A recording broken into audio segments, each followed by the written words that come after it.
Tuhan baik bagiku.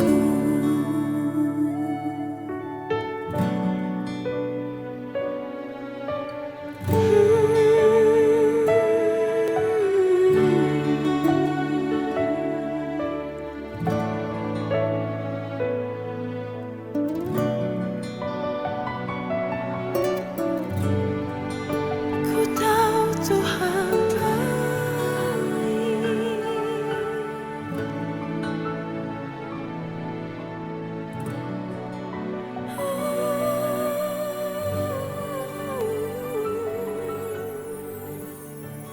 ku serahkan hidupku.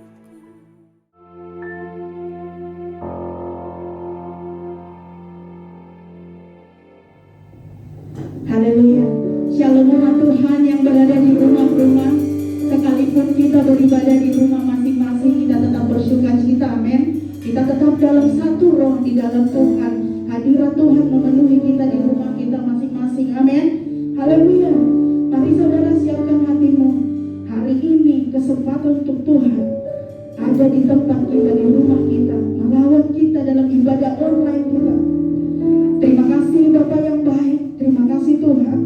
Kami percaya Bapak, sekalipun kami beribadah tidak bertatap muka di dalam ibadah kami Tuhan, tapi kami percaya hadirat Tuhan memenuhi kami.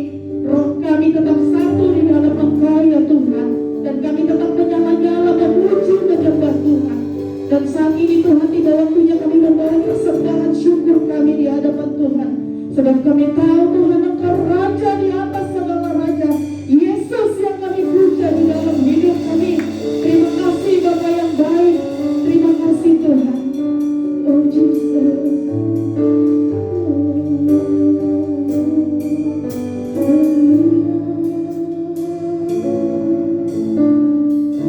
Mari saudara.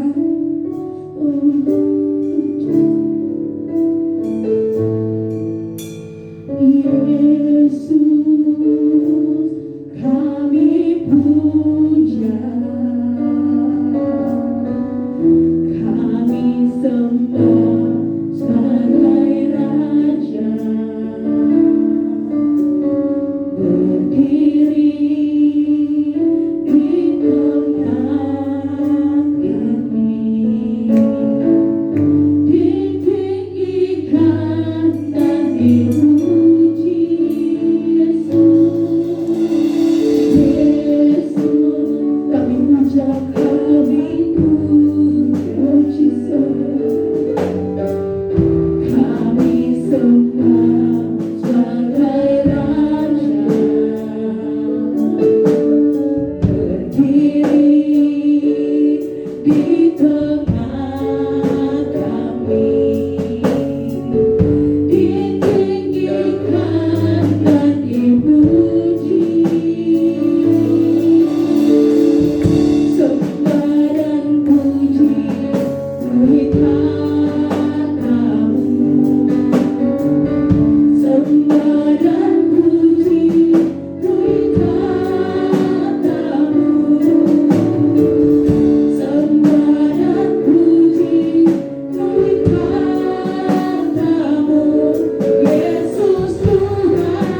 Terima kasih Tuhan, terima kasih Bapa yang baik. Sampai saat ini kami semua umat-Mu Tuhan berdiri untuk bangsa Indonesia Tuhan. Kami percaya Tuhan bangsa Indonesia ada di dalam tangan Tuhan. Bangsa Indonesia ada dalam rencana Tuhan. Kami percaya Tuhan bangsa Indonesia Engkau pulihkan di dalam nama Yesus. Kami percaya Bapa mulai dari Sabang sampai Merauke Tuhan. Kami percaya Shalom mengalir bagi bangsa Indonesia Bapa. Kami percaya Tuhan orang-orang benar akan berdiri di bangsa ini untuk membawa damai sejahtera bagi Tuhan. Terima kasih Bapa yang baik. Terima kasih Tuhan. Semua Tuhan pemimpin bangsa kami, mulai dari presiden, wakil presiden Tuhan kami bawa ke dalam tangan-Mu. Kami percaya Bapa, biarlah Tuhan Engkau taruhkan hati yang takut akan Tuhan.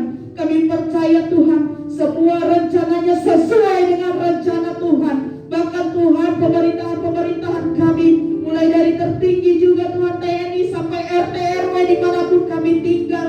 Kami percaya Tuhan Engkau taruhkan hati yang takut akan Tuhan. Semuanya Bapa sesuai dengan kehendak-Mu terjadi di bangsa Indonesia ini. Kami percaya Tuhan, Engkau yang berkata badai bisa didiamkan. Tapi saat ini kami percaya Tuhan badai COVID Tuhan tenang dan diam di bangsa Indonesia. Akan ada pemulihan bagi pandemi ini Tuhan. Terima kasih Bapa, biar kesembuhan terjadi di rumah sakit, di rumah-rumah juga Tuhan akan terjadi kesembuhan. Lawatan Tuhan terjadi di bangsa Indonesia ini. Terima kasih Bapa yang baik. Terima kasih Tuhan. Kami bawa hamba-Mu, Bapak rohani kami, Bapak Niko Noto Raharjo Tuhan beserta wakilnya, Pak Samuel Hernadi beserta wakilnya, bahkan Bapak Gembala kami, Pak Jontar Tambunan di tempat ini sebagai Gembala kami Tuhan.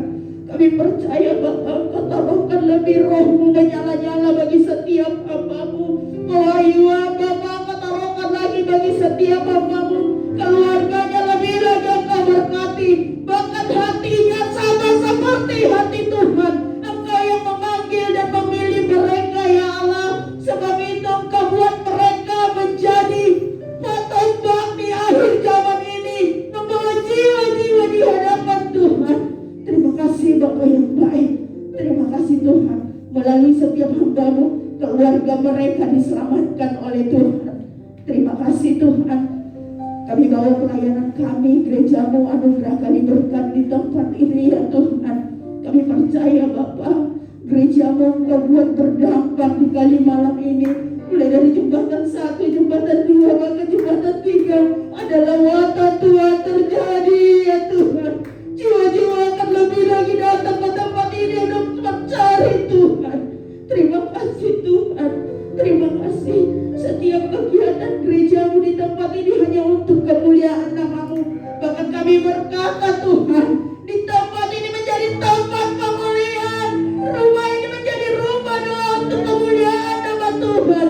Dan kami percaya Tuhan, umat-Mu jemaat anugerah kali berkat, jemaat yang setia, jemaat yang kuat di akhir zaman ini Bapa. Terima kasih Bapa yang baik. Terima kasih mulai dari sekolah minggu sampai umat-Mu yang tertua. Kami serahkan dalam tangan-Mu. Engkau yang berkata setiap kami yang berseru kepada Engkau, yang berlindung dalam naungan-Mu. Kami percaya Mazmur 91 nyata bagi hidup kami, jemaat-Mu anugerah kali berkat. Terima kasih Bapa. Terima kasih. Kami hanya melakukan kehendak-Mu Tuhan di akhir zaman ini. Dan bagian kami percaya Tuhan taruhkan, Tuhan buat bagi kami upah yang terbesar. Terima kasih Tuhan. Kami mau lebih lagi bersorak-sorak meninggikan nama Tuhan, memuliakan nama Tuhan. Di dalam nama Yesus, dalam nama Yesus kami berdoa. Haleluya. Amin. Haleluya. Haleluya. Yang di rumah berikan sukacitaku yang semangat untuk Tuhan. Amin. Haleluya. Sebab hari ini kita dibutuhkan untuk bersyukur sama Tuhan. Sebab kita bersyukur ada kekuatan yang baru dari Tuhan. Haleluya. Haleluya.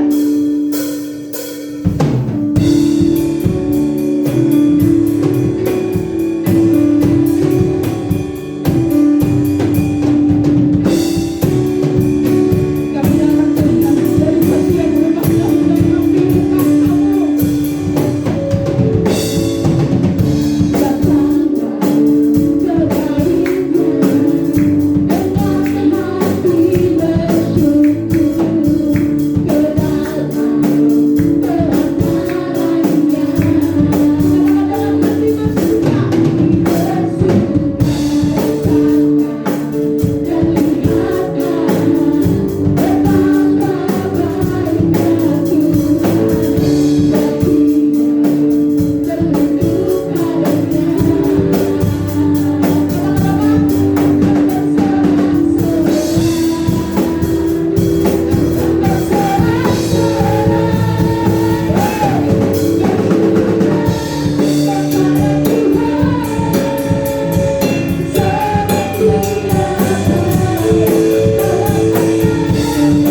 bersyukur di hari-hari ini.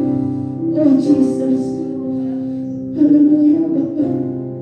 Tiba saatnya kami mau mendengarkan firman-Mu ya Tuhan. Kami tahu kekuatan yang utama di saat kami mengerti firman-Mu ya Allah.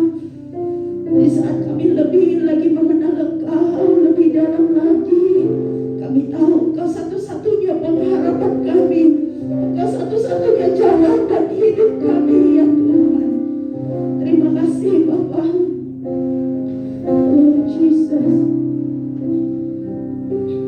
saat tiada jalan lagi pencobaan,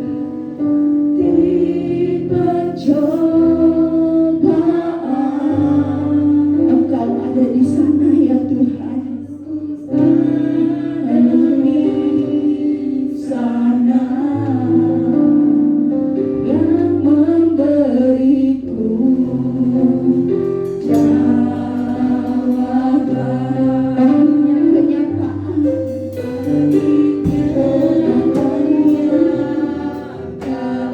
Bahkan kadang kami tidak mampu bertahan ya Tuhan. Ku bertahan.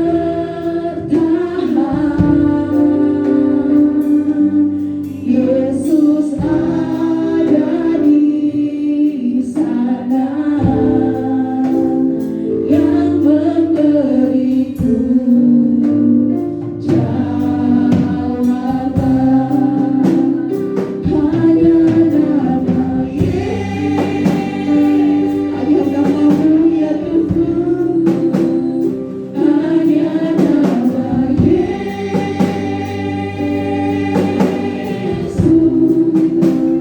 hanya nama Yesus,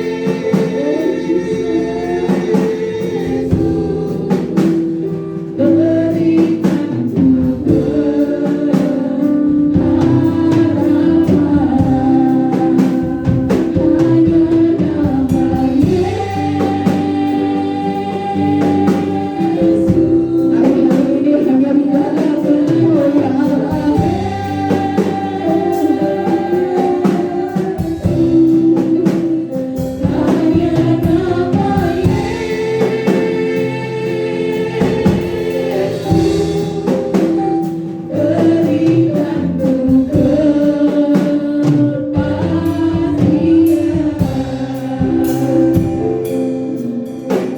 terkadang kita dihadapi sesuatu hal yang sangat membuat kita tertekan. Tapi ketika kita memandang Tuhan, ketika kita fokus memandang Tuhan, Tuhan hadir di setiap persoalan. Tuhan jawabkan semuanya. Sebab itu hari-hari ini saudara, pandang Tuhan, fokus sama Tuhan. Haleluya. Saat tiada jalan hadapi persoalan kami ya Tuhan. Yesus ada di sana. Yesus ada di sana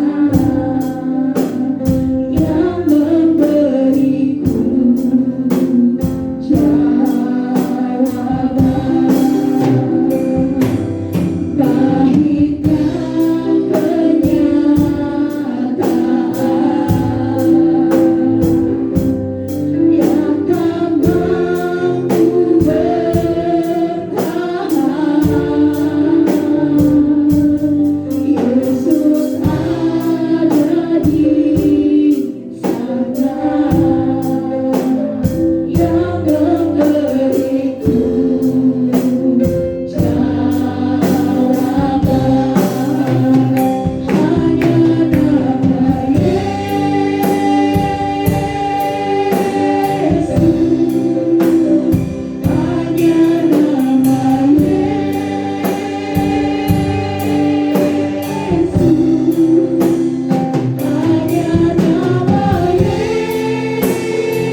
Shalom semuanya.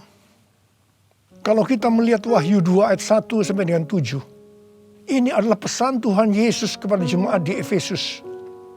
Tuhan Yesus berkata, "Aku tahu segala pekerjaanmu, baik jerih payahmu maupun ketekunanmu. Aku tahu bahwa engkau tidak dapat sabar terhadap orang-orang jahat. Ada yang menyebut dirinya rasul, tetapi sebenarnya mereka berdusta. Engkau tetap sabar dan menderita oleh karena namaku. Dan engkau tidak mengenal lelah. Engkau juga membenci segala perbuatan pengikut-pengikut Nikolaus yang juga aku benci. Namun demikian, aku mencela engkau, karena engkau telah meninggalkan kasihmu yang semula. Sebab itu ingatlah, betapa dalamnya engkau telah jatuh.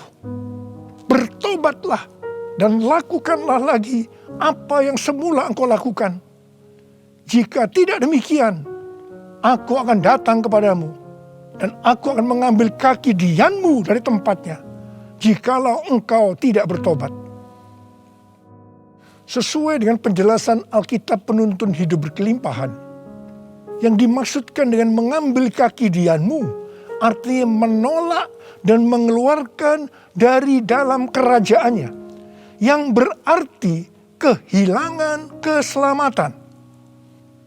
Pesan Tuhan Yesus kepada jemaat di Efesus ini juga berarti pesan buat kita semua, yang dapat disimpulkan sebagai berikut. Kalau kita melihat apa yang dilakukan jemaat di Efesus untuk melayani pekerjaan Tuhan, itu sungguh luar biasa. Tetapi apapun yang mereka lakukan untuk melayani pekerjaan Tuhan, meskipun itu sungguh luar biasa, tetapi kalau tidak didasarkan kepada kasih yang semula, maka Tuhan akan berkata, "Betapa dalamnya engkau telah jatuh. Bertobatlah dan lakukan lagi apa yang semula engkau lakukan. Jika tidak demikian, maka engkau akan kehilangan keselamatan. Tetapi barang siapa menang, artinya kembali kepada kasih yang semula, maka akan diberi makan dari pohon kehidupan yang ada dalam taman Firdaus Allah, yang artinya akan masuk sorga." Ini suatu peringatan yang tidak main-main dan sangat serius. Karena itu saya akan mengajak saudara untuk melihat diri kita. Mungkin kita kelihatan begitu rajin, tekun, sabar, mau menderita dalam melayani pekerjaan Tuhan. Pertanyaannya, apakah itu dilakukan dengan dasar kasih yang semula? Banyak orang yang kelihatan luar biasa dalam melayani pekerjaan Tuhan, bukan karena didasarkan kepada kasih yang semula, tetapi karena kewajiban atau ada motivasi yang lain. Tuhan mau supaya kita kembali kepada kasih yang semula. Kasih yang semula adalah kasih yang kita miliki pada waktu baru bertobat dan mengalami kelahiran baru. Waktu saya baru bertobat dan mengalami kelahiran baru, saya begitu haus akan Tuhan, akan firman-Nya. Dan saya selalu menjaga kehidupan saya agar selalu hidup kudus sesuai dengan firman Tuhan. Dan puji Tuhan, ini tetap saya jaga sampai dengan hari ini. Bahkan kasih saya kepada Tuhan semakin bertambah. Orang yang memiliki kasih yang semula pasti akan hidup sama seperti Kristus telah hidup. Orang yang memiliki kasih yang semula pasti hidup sebagai orang yang berintegritas, hidup tulus dan jujur di hadapan Tuhan. Orang yang memiliki kasih yang semula pasti akan keluar sebagai pemenang. Orang yang memiliki kasih yang semula akan ikut dalam pengangkatan dan masuk surga. Yang percaya katakan amin. Ku cinta Kau Yesus, hanya Engkau bagiku Yesus. Sungguh ku rindu mengatakannya, betapa aku mengasihimu. Engkau Allah dan Rajaku,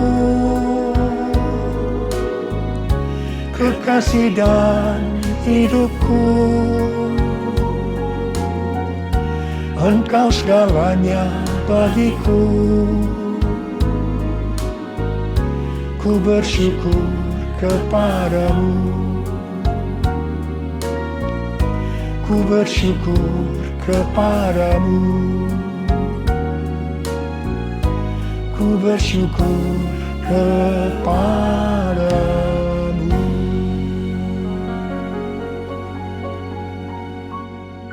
Pada waktu Tuhan Yesus ditanya oleh murid-muridnya tentang tanda kedatangannya kembali dan tanda kesudahan dunia ini, Tuhan Yesus menjawab dalam Lukas 21 ayat 11 bahwa salah satunya adalah penyakit sampar.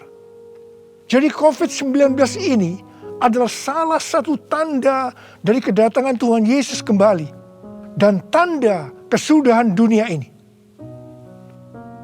Awal tahun 2009, Tuhan berbicara kepada saya dengan sangat serius dari Wahyu 3 ayat 11 bagian A. Aku datang segera. Aku datang segera. Saya gemetar dan bertanya, Tuhan, apa yang akan Tuhan lakukan? Dan apa yang harus saya kerjakan? Lebih kurang 6 bulan kemudian, Tuhan baru menjawab pertanyaan saya dengan berkata, Aku akan mencurahkan rohku. Aku akan mencurahkan rohku. Pada saat aku mencurahkan rohku, akan terjadi seperti Yoel 2 ayat 28 sampai dengan 32. Akan ada 3 tanda yang terjadi. Tanda yang pertama, anak-anak, pemuda, orang tua akan dipakai Tuhan secara luar biasa. Tanda yang kedua, mujizat-mujizat akan terjadi secara luar biasa. Tanda yang ketiga, goncangan-goncangan juga terjadi secara luar biasa. Melalui 3 tanda ini, maka Yoel 2 ayat 32 akan terjadi. Yaitu akan banyak orang yang berseru kepada nama Tuhan. Dan mereka yang berseru kepada nama Tuhan akan diselamatkan. Jadi akan terjadi penuaian jiwa besar-besaran. Tahun 2013, Tuhan memberikan nama untuk pencurahan Roh Kudus ini adalah Pentakosta yang ketiga. Jadi salah satu tanda terjadinya Pentakosta yang ketiga adalah goncangan-goncangan. Sejak tahun 2009, hampir di setiap khotbah saya selalu mengingatkan tentang goncangan ini. Saya sering berkata, kalau saudara percaya akan terjadi goncangan-goncangan, katakan amin. Tetapi sering aminnya hanya sekedar berkata amin saja. Saya selanjutnya akan berkata, saudara tidak berkata amin pun, goncangan pasti terjadi. Biasanya kita akan tertawa setelah saya berkata seperti itu. Tetapi siapa mengira tanggal 2 Maret tahun 2020, Presiden Jokowi mengumumkan bahwa COVID-19 masuk ke Indonesia. Mulai saat itu goncangan karena pandemi COVID-19 mulai terjadi dan sampai dengan hari ini belum selesai. Banyak orang yang khawatir, ketakutan, bosan, jenuh, depresi. Ada juga yang sakit dan tidak sedikit yang meninggal. Pandemi ini juga mengakibatkan terjadinya krisis ekonomi. Ditambah lagi hari-hari ini pandemi semakin ganas dengan adanya varian Delta yang membuat penularannya jauh lebih cepat. Yang paling penting yang harus kita lakukan dalam menghadapi pandemi ini adalah kita harus makin sungguh-sungguh untuk mempersiapkan diri kita dalam menyambut kedatangannya yang kedua kali. Sebab Tuhan Yesus sendiri yang berkata bahwa sampar dalam hal ini COVID-19 adalah salah satu tanda akan kedatangannya yang kedua kali. Karena itu, seperti pesan Tuhan Yesus kepada jemaat di Efesus, Yang berarti ini juga pesan buat kita semua pada zaman ini. Bahwa kita harus kembali kepada kasih yang semula. Sebab hanya orang yang memiliki kasih yang semula yang akan ikut dalam pengangkatan. Yang percaya katakan amin. Dalam masa pandemi ini kita harus mengerti bahwa pencurahan Roh Kudus yang disebut dengan Pentakosta yang ketiga sedang terjadi. Dalam pandemi ini kita harus mengerti bahwa ini adalah masa penuaian jiwa yang terbesar dan yang terakhir dalam menyelesaikan amanat agung untuk menjadikan semua bangsa murid Tuhan Yesus. Dalam masa pandemi ini kita harus mengerti bahwa akan terjadi kebangkitan generasi Yeremia, yaitu anak-anak muda yang dipenuhi Roh Kudus, cinta mati-matian kepada Tuhan Yesus, tidak kompromi terhadap dosa, dan akan bergerak untuk memenangkan jiwa. Sucikan dan kuduskan hati ini untuk layak menghadap hadirat-Mu. Tubuh jiwa rohku kuserahkan padamu, ku menyembah-Mu. Tinggikan nama-Mu ya Tuhan, mulialah nama-Mu ya Tuhan. Tiada lain seperti Engkau ya Allahku, besar kuasa-Mu. Tiada lain seperti Engkau ya Allahku, besar kuasa-Mu. Besar kuasa-Mu.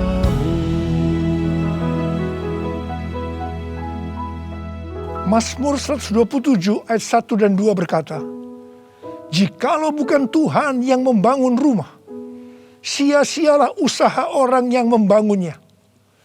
Jikalau bukan Tuhan yang mengawal kota, sia-sialah pengawal berjaga-jaga.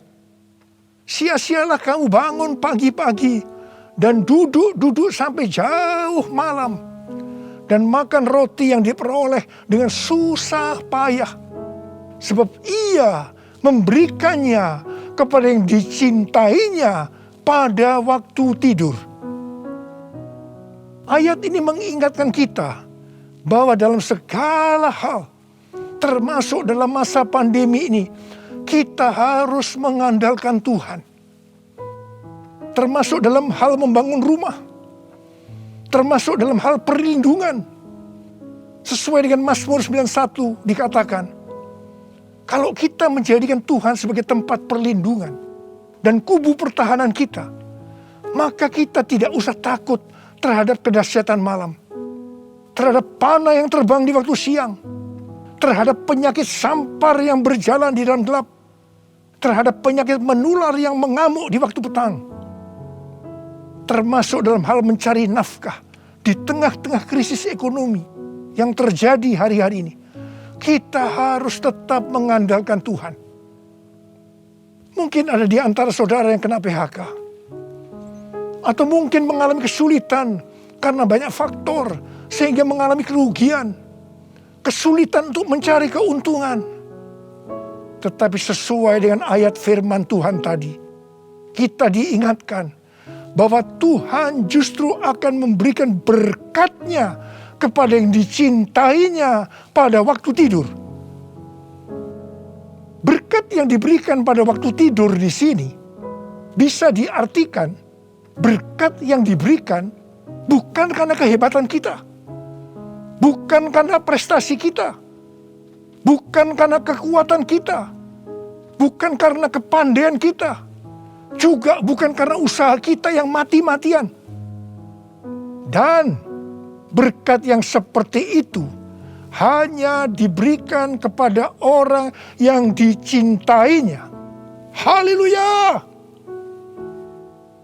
Kalau kita mengandalkan Tuhan, kita pasti menjadi orang yang dicintai Tuhan. Orang yang mengandalkan Tuhan adalah orang yang mengikuti segala perintah yang diberikan tanpa ragu-ragu, tanpa banyak pertanyaan, tanpa bersungut-sungut, tetapi dengan hati yang percaya disertai ucapan syukur. Demikian juga dalam menghadapi pandemi ini.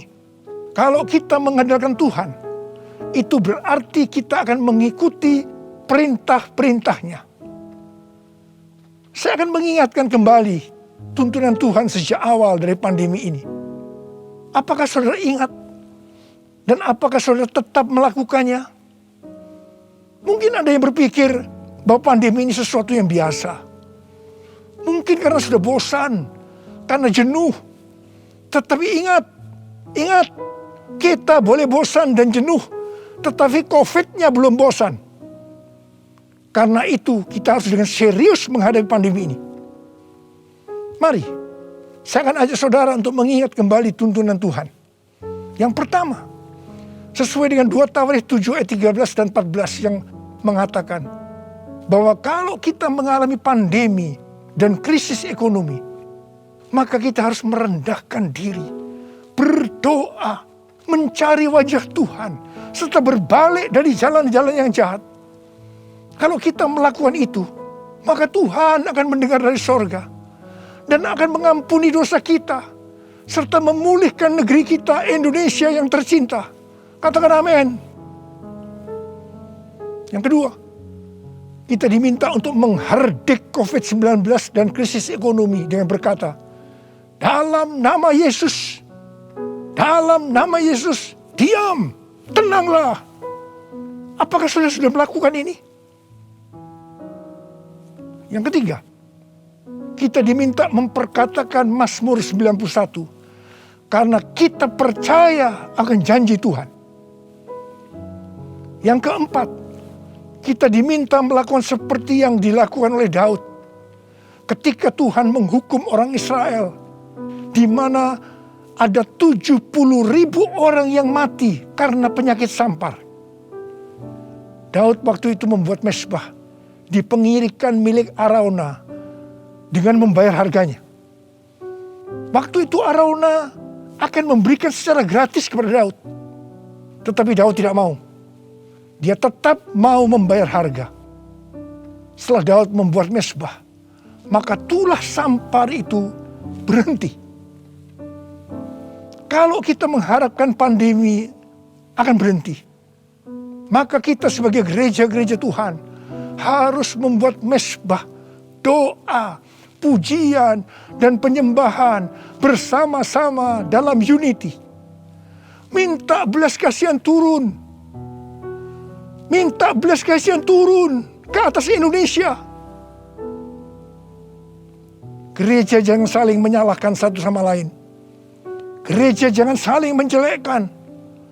Gereja harus membayar harganya dengan unity. Yang kelima, sesuai dengan Yesaya 26 ayat 20 dan 21. Maka kita diminta oleh Tuhan untuk bersembunyi barang sesaat lamanya, sampai amarah itu berlalu. Karena Tuhan akan menghukum penduduk bumi karena kesalahannya. Amsal 27 ayat 12 berkata, kalau orang bijak melihat malapetaka, bersembunyilah ia. Tetapi yang tidak berpengalaman berjalan terus, lalu kena celaka. Karena itu, mari, biarlah kita menjadi orang yang bijak. Bersembunyi di sini bisa diartikan, kalau tidak ada keperluan mendesak, kita diam di rumah. Dan juga kita harus melakukan 6M. Yang pertama, memakai masker. Yang kedua, mencuci tangan dengan sabun. Yang ketiga, menjaga jarak. Yang keempat, mengurangi mobilitas. Yang kelima, menjauhi kerumunan. Dan yang keenam, melakukan vaksinasi. Yesus, Kaulah pembelaku. Pada siapa aku harus takut? Yesus, kau perlindunganku. Ku tak gentar menghadapi musuh. Sekarang tegaklah kepalaku, hadapi lawanku yang berada di sekelilingku. Dan mulutku memuji, bermazmur bagimu, bersorak bagi kebesaran-Mu. Sekarang tegaklah kepalaku, hadapi lawanku yang berada di sekelilingku. Dan mulutku memuji, bermazmur bagimu, bersorak bagi kebesaran-Mu. Bersorak bagi kebesaran-Mu. Bersorak bagi kebesaran-Mu.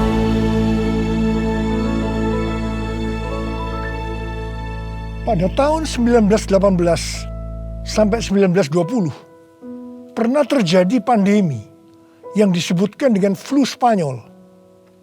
Kalau dibandingkan dengan COVID-19 dengan memakai data tanggal 29 Mei 2021, maka didapatkan hal-hal sebagai berikut. Yang pertama, jumlah infeksi. Flu Spanyol 2 tahun, 500 juta orang. COVID-19 1 tahun 3 bulan, 162 juta. Jadi berarti ini relatif kecil. Yang kedua, jumlah kematian. Flu Spanyol diperkirakan risknya memang agak besar, 20 sampai 100 juta dalam waktu 2 tahun itu. Tapi COVID-19 1 tahun 3 bulan 3,52 juta. Berarti jauh lebih sedikit. Kemudian jumlah negara yang terpapar. Flu Spanyol kurang dari 50%. Tetapi COVID-19 hampir atau kalau bisa dikatakan 100%. Yang keempat, soal dampak ekonomi. Flu Spanyol tidak lebih buruk dari zaman depresi ekonomi global tahun 1930-an. Tetapi COVID-19 dikatakan yang terburuk sejak zaman depresi ekonomi global tahun 1930-an. Tergantung kapan pandemi berakhir. Kalau berlarut-larut, krisis ekonomi COVID-19 bisa lebih buruk dari zaman depresi ekonomi global tahun 1930-an. Tetapi yang paling menonjol dari COVID-19 ini adalah angka depresi, kecemasan, stres justru tertinggi sepanjang sejarah.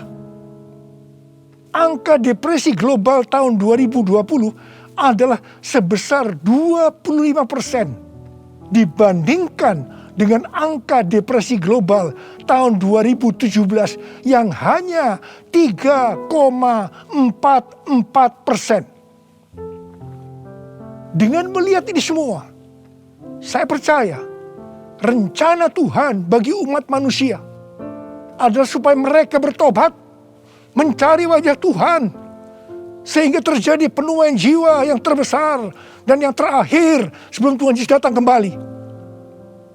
Sesuatu yang mengherankan dari flu Spanyol ini adalah bahwa setelah infeksi gelombang kedua yang meningkat secara luar biasa, tiba-tiba virusnya menghilang. Entah pergi kemana. Entah kemana perginya. Wow. Kita boleh berdoa kepada Tuhan agar ini juga terjadi pada COVID-19. Serta varian-varian yang lain. Yang tiba-tiba menghilang. Entah kemana. Karena amarah Tuhan sudah berlalu. Karena itu, sekali lagi saya mengingatkan agar kita melakukan tuntunan Tuhan untuk menghadapi pandemi COVID-19 ini dengan lebih serius dan sungguh-sungguh. Supaya Tuhan juga menuntun kita di tengah pandemi yang sedang bergejolak ini. Saya percaya kalau kita kembali kepada kasih yang semula, kita akan berkata, Tuhan, pakai saya menjadi alat-Mu untuk menyelesaikan amanat agung. Maranatha, datanglah segera Tuhan Yesus.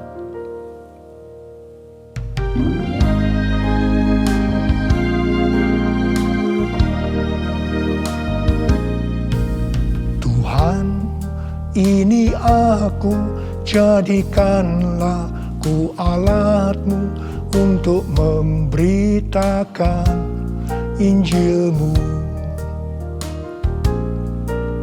Tuhan, ini aku, jadikanlah ku hamba-Mu untuk melakukan firman-Mu. Penuhi hidupku dengan Roh-Mu, agar ku jadi saksi-Mu. Pakailah hidupku dan urapilah untuk kemuliaan nama-Mu. Untuk kemuliaan nama-Mu. Untuk kemuliaan nama-Mu. Uriala basyara labakana marabala bala bala bala bala. Uriala labara bara bara bara bara bara bara bara. Uriala labala bala bala bala bala bala bala. Ada berapa banyak di antara saudara yang berkata kepada Tuhan, Tuhan, ini saya Tuhan, ini saya Tuhan, pakailah saya menjadi alat-Mu untuk menyelesaikan amanat agung Tuhan Yesus. Saudara boleh angkat tangan saudara. Kau melihat anak-anak-Mu yang sedang mengangkat tangan Tuhan. Mereka siap Tuhan, menjadi alat-Mu, pakai mereka untuk menyelesaikan amanat agung Tuhan Yesus. Uralah, terima pengurapan Tuhan, terima.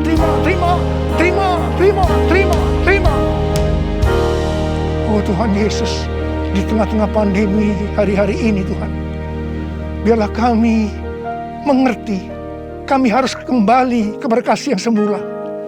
Tuhan, biarlah anak-anak-Mu mengerti akan hal ini. Mereka akan kembali kepada kasih yang semula ya Tuhan. Bapa-Mu berdoa buat mereka yang sekarang sedang terpapar dengan COVID-19 ini Tuhan. Mereka yang sekarang sedang mengalami krisis dalam ekonomi mereka. Tolong mereka Tuhan. Tolong anak-anak-Mu. Tolong mereka. Kasihanilah mereka Tuhan. Kasihani Indonesia. Kasihani Indonesia Tuhan. Kasihani Indonesia. Belas kasihan Tuhan turun ke atas kamu semua. Belas kasihan Tuhan turun ke atas Indonesia. Terima kasih. Terima kasih dalam nama Yesus. Dalam nama Yesus. Haleluya. Amin. Mari saudara, kita akan masuk dalam perjamuan kudus. Kita akan mengingat ayat ini.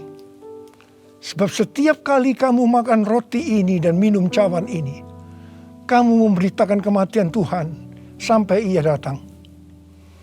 Perjamuan kudus adalah perjamuan Tuhan Yesus sendiri.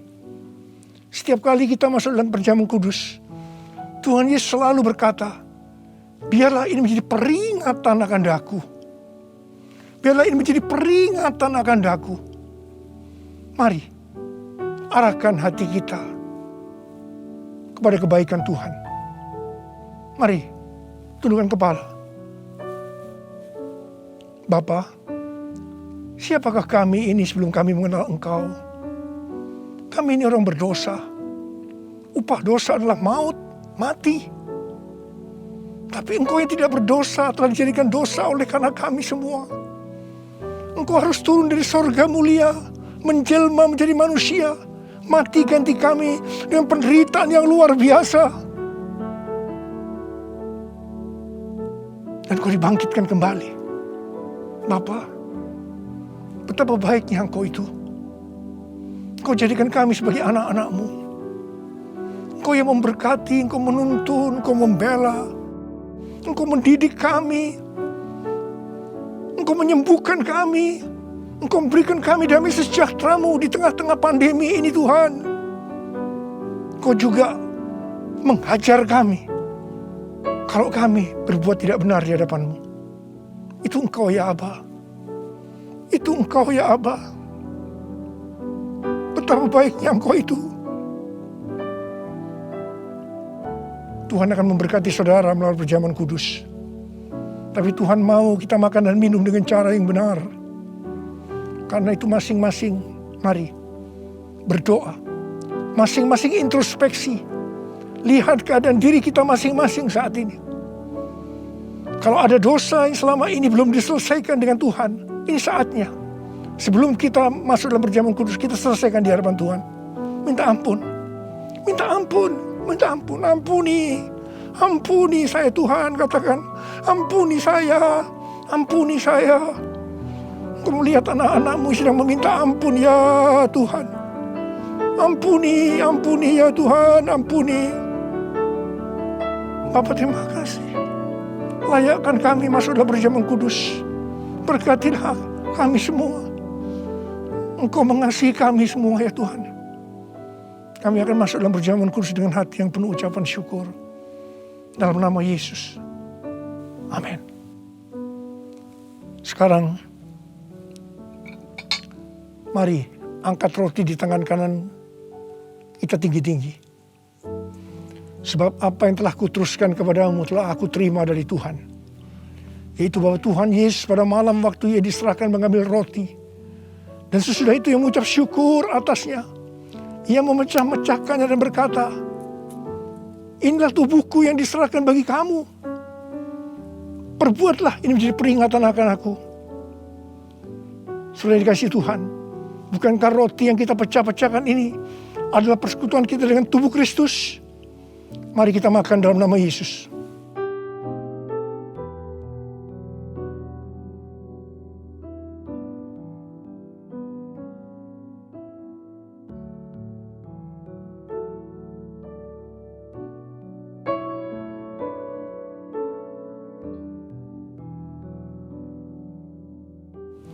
Sekarang angkat cawan di tangan kanan kita tinggi-tinggi. Demikian juga ia mengambil cawan sesudah makan lalu berkata, cawan ini adalah perjanjian baru yang dimeteraikan oleh darahku. Perbuatlah ini setiap kali kamu meminumnya menjadi peringatan akan aku. Sudah dikasih Tuhan, bukankah cawan pengucapan syukur yang atasnya kita ucapkan syukur adalah persekutuan kita dengan darah Yesus? Mari kita minum dalam nama Yesus.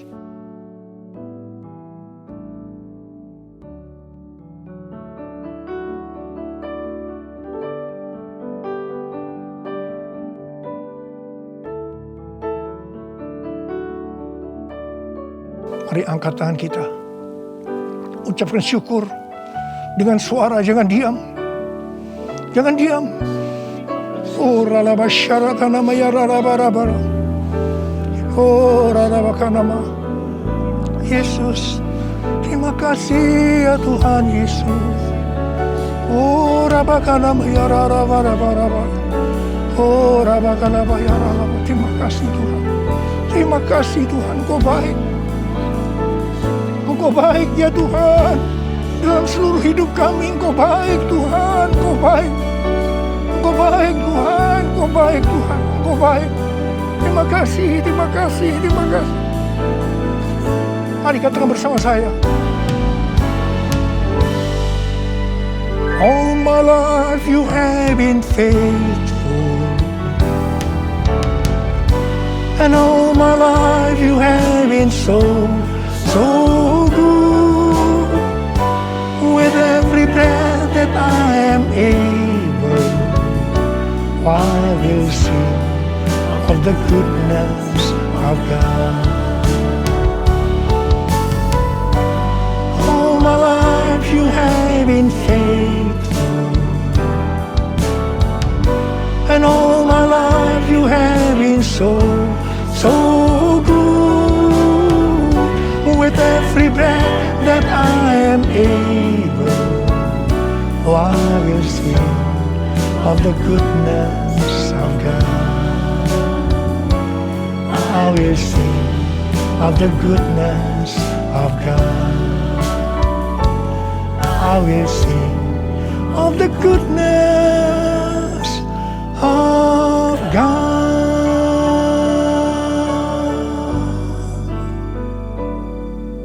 kasih. Terima kasih Abah. Terima kasih.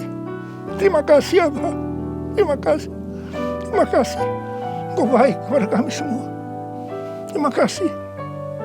Terima kasih. Dalam nama Yesus.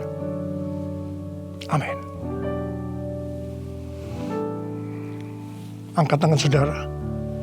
Terimalah berkat Tuhan. Kasih karunia yang berlimpah-limpah daripada Allah Bapa dalam anak yang tunggal Yesus Kristus. Persekutuan yang manis dengan Roh Kudus menyertai saudara sekalian mulai hari ini. Sampai Tuhan Yesus datang menjemput kita di awan-awan dan bahkan sampai selama-lamanya. Yang percaya bersama-sama katakan, amin.